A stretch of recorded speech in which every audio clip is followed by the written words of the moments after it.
Hello, it's Chineran here, and in this video we are going to be looking at addition and subtraction of directed numbers. We are going to be using two methods. I'm going to be showing you how to add and subtract directed numbers using the number line.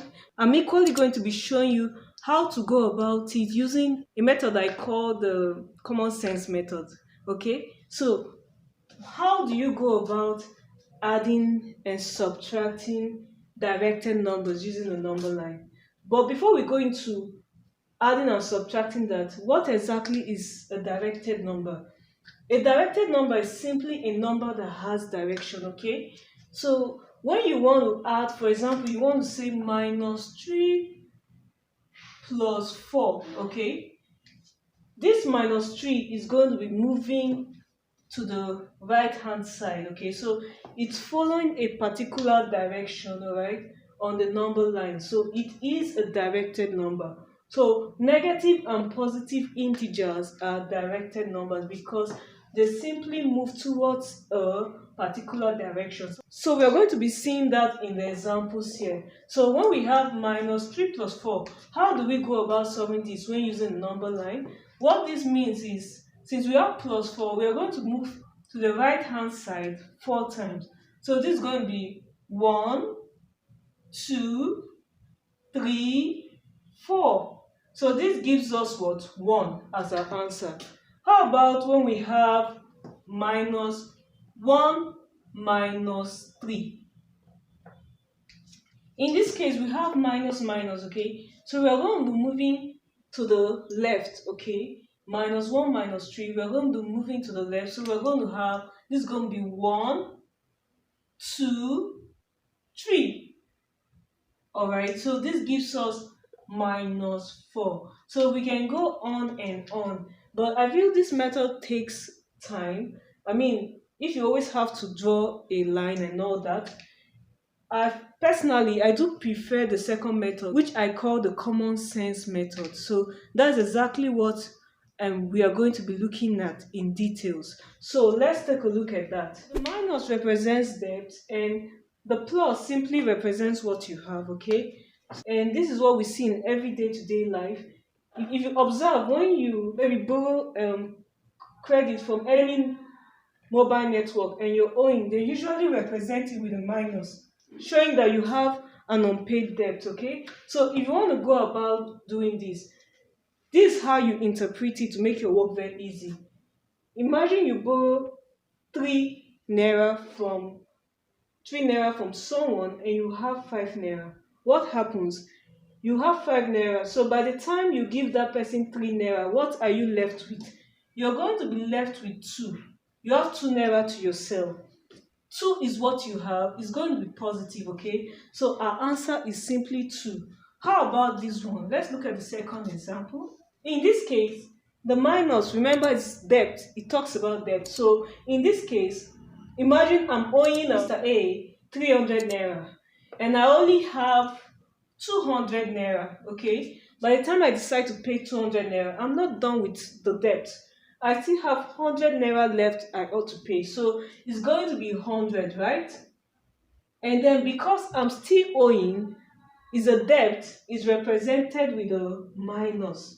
All right. Now let's look at this third example. In this third example, I'm owing 400. Okay. Imagine I'm owing 400 naira, and instead of me to pay back, I still had an urgent need. I still went ahead to borrow another 450 naira. So what are we going to have? I'm owing on both sides, have not paid. So I have a total of 850 naira debt, okay? So that is going to be represented as 850. Then remember, since it's a debt, we are going to put a minus sign, all right? And then somehow I was able to get 200 naira and I decided to clear up my debt anyhow, all right? I said, okay, let me give this 200 naira to one of them, to one of the individuals. So by the time I give the 200 naira, I'll be left, I'm not done paying my debt, right? So I'll be left with 650.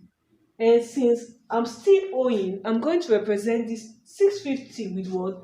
A minus sign. It's absolutely easy, guys. Now let's take a look at this fourth one. In this fourth one, we have minus 200 plus 100. Now, what this means is I'm owing 200, okay, and I only have 100, okay. Let's assume I'm owing $200 and I only have $100. So by the time I give Mr. B 100, I'm still left, I'm not done paying my debt. I still have 100 left to pay, okay. So that is represented with a minus because it's a debt, okay. So though I have a debt of minus 100, I still went ahead to borrow extra $50, okay. That is minus 50 because it's a debt.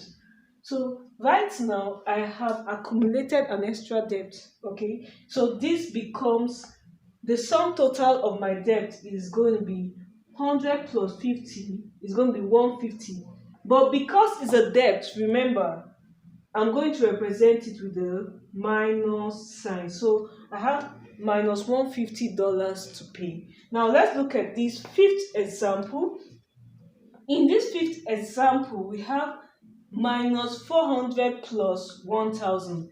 So what this means is that I'm owing $400, but I have $1000. By the time I subtract 400 from this 1000, I'm going to have 600, okay. I've been able to pay off the person 400. I'm left with 600, and since 600 is what I have, it is positive, so it remains 600. If I like, I can put the plus here. It's optional, but it's not necessary. So I have $600 to myself.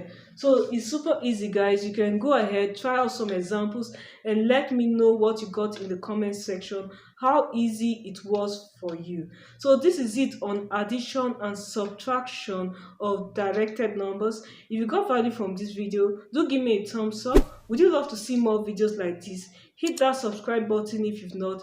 Turn on the bell so that you can be notified whenever I upload content like this. I do love to see you in the next video. And don't you ever forget, maths can be easy. Thanks for watching.